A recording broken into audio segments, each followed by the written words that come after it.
Thank you. We'll now begin our question portion of the hearing, and I'll begin. GAO recently found that 17 of 24 major federal agency headquarter buildings in the D.C. area are at less than 25% occupancy, with some less than 10% full. GSA's own headquarters was only 11% occupancy, despite being the government's primary real estate agent and property manager.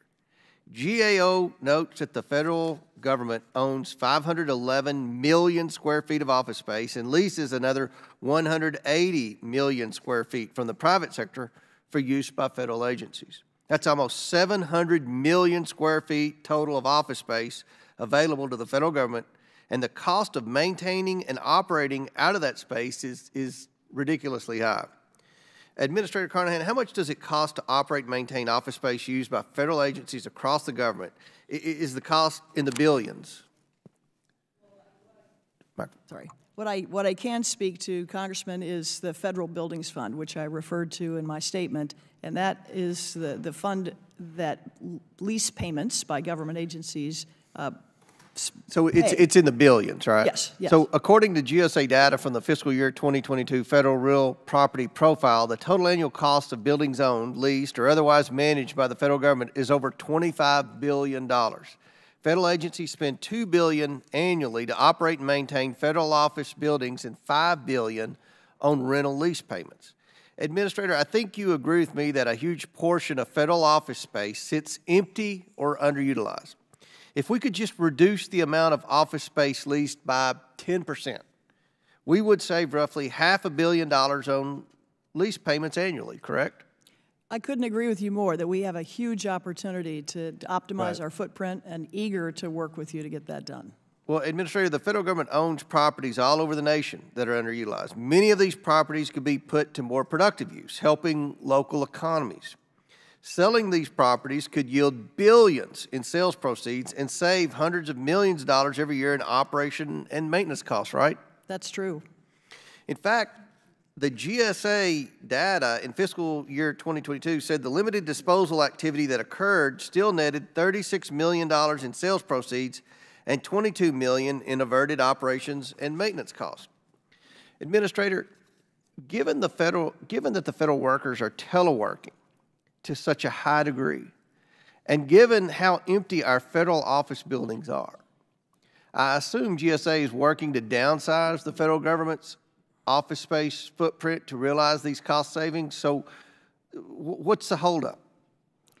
So I'm glad you asked that question. This is a topic of great interest to me, and I think we are fully aligned on what needs to happen. We need to optimize, which means shrink and consolidate whenever we can, to make sure our buildings are both useful for communities where they sit, but also save money for taxpayers. Are the federal agencies reluctant to give up office space?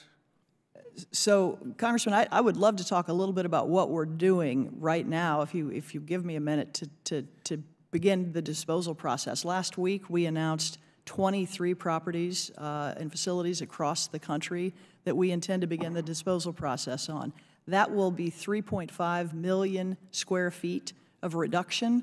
And get this, it's $1 billion in cost avoidance and deferred maintenance and other things, not even counting the value that we'll get for the sale. So this is just the beginning, and we want to do more of that. Is President Biden on board with this? Is he pushing agencies to actually surrender space that they aren't using?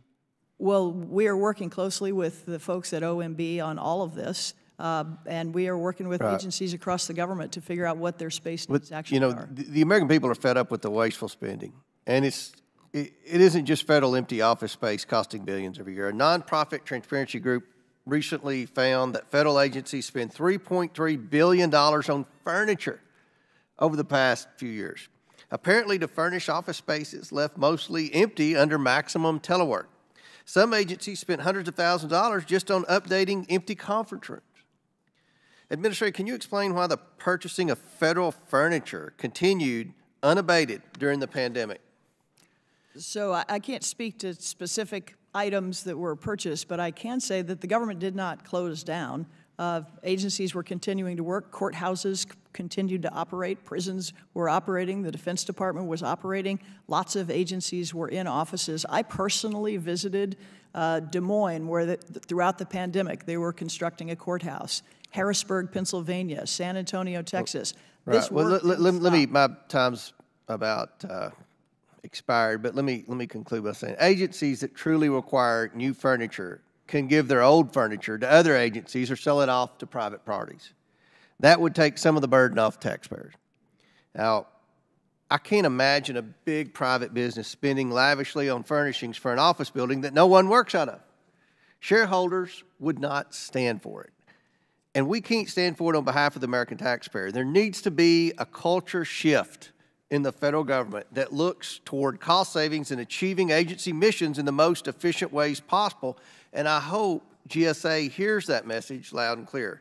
I now yield to the ranking member for his questions. Thank you, and I'm going to call on Congressman